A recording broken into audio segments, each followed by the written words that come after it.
Hello, howdy. You might have heard a change to the unbanned list happened today, February 9th, 2026. If you haven't, I'm here to inform you. Changes happened to the unbanned list for Commander format. Yes, you heard that right. It's been nearly a year and we've finally seen a change to the unbanned list. No, there's been no effect to Thassa's Oracle, Rhystic Study, and there hasn't been an unbanned to things like J-Lo, Jeweled Lotus, or Mana Crypt. That crazy bird Nadu still off in the void. We won't be seeing that one anytime soon. This is also a video that focuses on cEDH, so even though we've seen things like Farewell enter the Game Changer list, who cares? What we will focus on are the two cards that have been released from the chains off of the ban list. First things first, the long-awaited return of Biorhythm. It's been 20 years since Biorhythm has been banned. Since then, sorry to say, power creep has definitely lifted in the dust. So even though this has come off of the ban list, finally, after 2 decades, we probably will not see it in any cEDH decks anytime soon. If we do, it's just because people are bored and want to try something new and try to make something happen, but that's very bracket 4 mentality. Now to explain why this won't be really seen in cEDH gameplay, Biorhythm is an 8 mana sorcery spell. 8 mana in cEDH? You better be winning the game on 8 mana. You have cards like Peer in the Abyss that pop off at 7 mana. 7 mana for that sorcery spell draws you half your deck, which basically means you'll win the game at that point. Now I understand that in green we can do things like Gaia's Cradle to really make a lot of mana to get us to the point where we can actually cast a spell, and yes, we will see situations where we can cast this spell, but you also have to ask yourself, do we want to? In a world where we have things like Ad Naz and Necropotence leading the charge with a lot of turbo decks, bringing people down to 5 or less HP and still winning the game, I've seen many times myself, 1 HP people still win the game. Bringing them down to 1 to 5 HP probably won't do anything to stop them from winning. Yes, I understand what you're saying.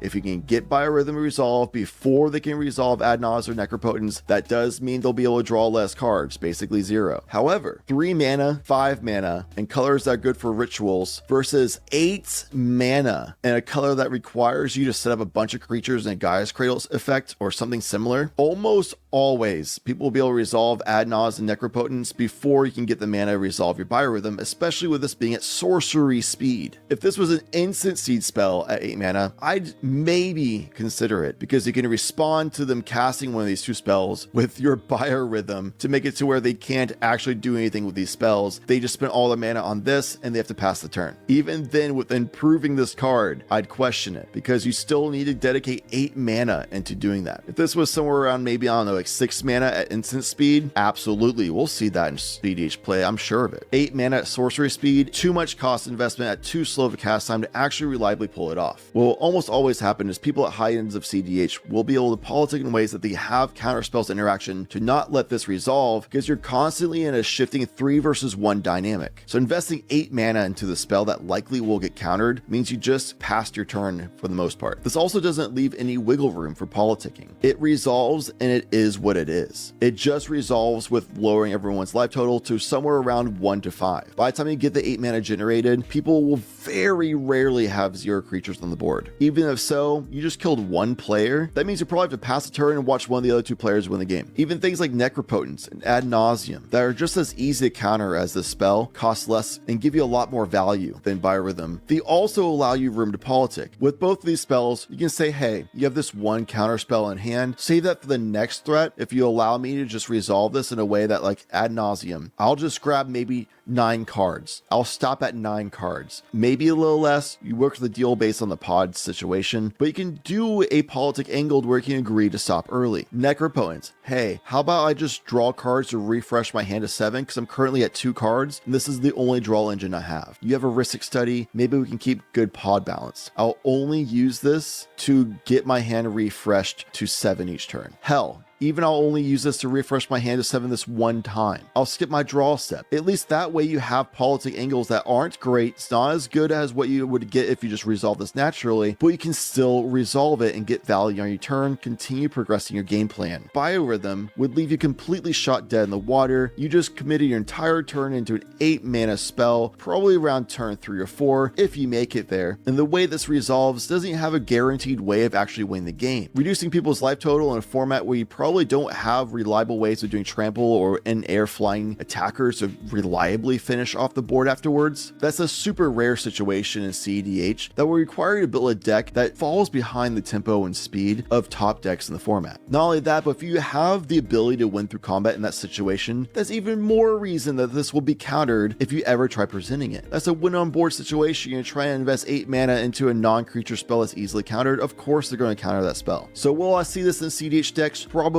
Will it be because people just want to try something new in the board? Yeah. Does that mean it's actually more of a bracket 4 deck? Arguably, yes. That does mean that. If you're going to be really honest with yourself, objectively, this card probably will never find any viable, justifiable place in any deck in the format. I'm not going to say a guarantee that it's not, because that's kind of crazy talk with how much variabilities there are in this format, but I would be shocked to see this ever be included in the deck. If it is, and if it ever does resolve in a way that wins in the game, that is so Christmas land that I'd be happy that they were able to pull off a dream scenario. But I'll walk away from that pod knowing that my win rate isn't being tanked by a few percentage points just by me adding this dead card in my deck. The next card to be coming off the ban list today is Lutri, the Spell Chaser. This beautiful bastard is the 3 mana creature that has flash speed, and when it enters, you can copy an instant or sorcery spell that you control. That sounds awesome. The big part of why this was banned originally is because of the first part where it says companion. You may notice that the requirements of this being your companion is basically the same requirements of playing commander in the first place. What this means is every single time you built a deck that had blue or red in the identity, you just kind of put it in your companion slot for free. So every single blue and red deck just has a 4 free 101st card they can play with. Now, yes, you have to pay 3 generic mana to put it in your hand, and then you have to pay the 3 mana to cast it, which is not optimal, and you would rarely actually play it. But the fact that it just exists as another value piece that you can cast it any time that you may need it down the road, that alone is so strong because there's no drawbacks of having this in your deck whatsoever. Now, I do need to specify that part of this coming off the ban list means that is going on to a special companion ban list. It is still banned as a companion, but it is a legal card as a commander or in your 99. Lutri as a commander doesn't really make any sense for a cEDH because it is so situational to actually get value off of this. You need to do a lot of other stuff to be able to flash a in for value. In cEDH, the tried and true bread and butter formula of what makes a good commander is value. Reliable, consistent value. Does it draw you cards reliably and consistently? Does it make you mana reliably and consistently? If there's one of those two things, it's almost certainly going to be a top commander. If it doesn't do one of those two things, it must be able to reliably do this really hard to interact with busted things such as Sisei's Tutor's Chaining. So basically ignoring the companion part of this card, we can look at the other elements of what this card is and why it won't really see any play in cEDH. 3 mana is a lot more castable than the 8 mana Biorhythm, and the flexible mana pip spots makes it a little bit easier to navigate what you'd actually use, which is probably going to be red mana. Flash speed is pretty awesome because then you can copy anything that you already have on the stack, which is honestly pretty required for this to actually work. It must be flash casted, resolved, and then see one of your instants of sorcery speeds on the stack to then copy. Now, some people are saying, wait, isn't this like a second dual caster mage we can put in our decks that have Izzet in it? No, it's not. Because when it enters, the condition for the effect is that it must have been cast. It says when Lutri the Spell Chaser enters the battlefield, if you cast it, copy target instant or sorcery spell you control. So if you copy the Twin Flame or Saw in Half or whatever it may be, you get to have 1 copy of it. Because if you do the thing where you make a second Lutri, just like you do with the dual caster mage combo, all that happens is Lutri as a copy will enter. Legendary rule means one of those will have to die instantly and you don't get another ETB effect because you didn't cast the copy. So this would have to copy something like a Jessica's Will. For 3 mana, Jessica's Will can make you a bunch of mana and draw you a bunch of cards. That is a scenario where this might actually be viable because you can translate 6 total invested mana into maybe like 30 mana that can then draw you, quote unquote, draw you, exile to be played 6 cards if you have a commander out. So yeah, maybe in some kind of Izzet deck that cares about that could try running this, but the reason why they probably wouldn't run this are 2 things. 1, this can't loop in a way that Dualcaster Mage does, and therefore you can't actually do a win con where you actually did this at instep and then you go and do infinite combat. Or if the copies like Dualcaster Mage makes of haste tokens, you can win on that same turn that you do this combo. But in any case, this can't do that combo. This wouldn't be in itself a piece of a win con. 2, it has to actually target a spell that you control. You can't just flash this in and copy someone else's ad nauseum. If you could do that, this would actually be viable. let's flash this in and copy that ad nauseam, and I'll ad nauseam on top of them, and then I'll be able to get interaction and then counter the ad nauseam on their stack. This being a creature doing that would be lit, but the fact that it has to be a spell you control, if you cast your own ad nauseam in some weird Grixis shell that has also Lutri in it, that does nothing for you, because one ad nauseam resolving means you'll just draw the amount of cards equal to the amount of life you want to pay for those cards, and that copy resolves, and then you have the real version, and then you just let it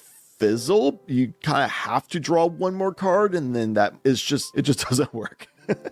Sorry, I saw someone mention maybe copying ad nauseam. It was just so silly to me, I had to mention it. Anyway, this could copy something like Peer in the Abyss. Sure, we copy Peer in the Abyss, therefore we draw 3/4 of our deck instead of just half of it. And we lose essentially 3/4 of our life instead of half our life. Yeah, that sounds great, but this goes to show why this is also a win more card. What a win more card means is this card is basically dead in most scenarios, and the only time this has real good value is a situation that you're probably going to win the game anyway. If you were to resolve an ad nauseam or Appear in the Abyss, then you'd be able to draw so many cards that you'll be able to win off of that in almost all cases anyway. And based on the cards you draw, you'd want to have that mana to be able to use those cards in that turn. So you're committing 3 extra mana that's very valuable in cEDH to something that you don't really need to win the game anyway in general. Now understand the scenario where you go and try to cast this ad nauseam. Someone tries to counter it. You flash this in response to copy your ad nauseam. A creature is harder to counter, and now you'll be able to resolve a copy of ad nauseam on top of the stack in a way that you don't really care about them countering your first ad nauseam anyway. You let that fizzle afterwards anyway, and then you still got an ad nauseam. But again, you're committing not only the 5 mana for ad nauseam, but also the 3 for Lutri. So you'd be left getting a lot of cards in hand, and maybe not the ability to convert from there because you use 3 very valuable mana to actually do this combo. Ad nauseam also plays in a pattern and tempo to where you want to do this on turn 1, 2, or at the very latest, the end step before going into your turn 3. At that point, you're usually barely getting the 5 mana to do ad nauseam in the first place. The only reason you had to wait that long is because you're trying to get 5 mana, and the whole point of this card is to do it as soon in the game as possible, as long as you think you can actually resolve it. So if you're going to wait until you have 3 more mana to do an ad nauseam in a scenario where all it does is just stop one more counter spell, because if you cast ad nauseam, someone does a counter spell, you cast Lutri on the stack, and someone has a second counter spell to counter ad nauseam on top of your Lutri, that would make ad nauseam counter before Lutri can resolve. Lutri enters and there's nothing to copy on the stack anymore. So in almost all scenarios, it honestly just doesn't make any sense to hold out for 3 mana for Lutri. There will be very rare scenarios where someone actually does a Lutri play. They feel great about it because it pulled it off in a way that they won the game thanks to that Lutri play. They'll talk about it, praise about it, and they'll use that as validation to continue using Lutri in their deck. What they're going to do is completely fail to include the fact that they've seen Lutri as a dead card in hand in like 90 to 95% of games. In the majority of scenarios, Lutri will end up being a 3 mana counter spell, and we know in cEDH 3 mana counter spell is crazy bad rate, and that's situational if you have another counter spell that you control on the stack. So just for many reasons, Lutri is just far too conditional, far too limited, lacking the variety, therefore is a majority of the time a dead card that should not be included in your cEDH decks if you're talking objectively and looking at statistical probabilities for building your bracket 5 deck, where everything needs to be as consistent, reliable, and efficient as possible to progress to a win condition. It just doesn't make any sense. In bracket 4, absolutely, sounds great. Casual games, for sure. Same for Biorhythm. But because of all these reasons, both cards coming off the unbanned list basically means that there will be no changes to the cEDH scene at all. You might see these cards pop up here and there. If they pull off a win because of it, wow, that's a wild story to tell. We'll also just remember the fact that they've also seen these as dead cards in their hands in almost all scenarios. Sorry to be the bearer of bad news, but just trying to keep it real for you in this channel. There are also mention of 3 different cards such as Sundering Titan, Iona, and Grizzlebrand on the potential unbans for the future. I'll talk about that in a future video because this one's already going far long enough, but the quick of it is that Sundering Titan and Iona wouldn't really be anything in cEDH anyway. Grizzlebrand probably in certain decks, very strong, would not be an instant staple, but will see play in cEDH. But again, these are not banned yet, just mentioned as considerations, so they are still banned in the format. Right now we saw Biorhythm and Lutri the Spell Chaser unbanned, and we'll probably only see them in casual brackets. If you enjoyed this video, please leave a like and subscribe. Leave a comment about what you think about the ban list changes. I'd love to hear your opinion on it. Thanks for watching.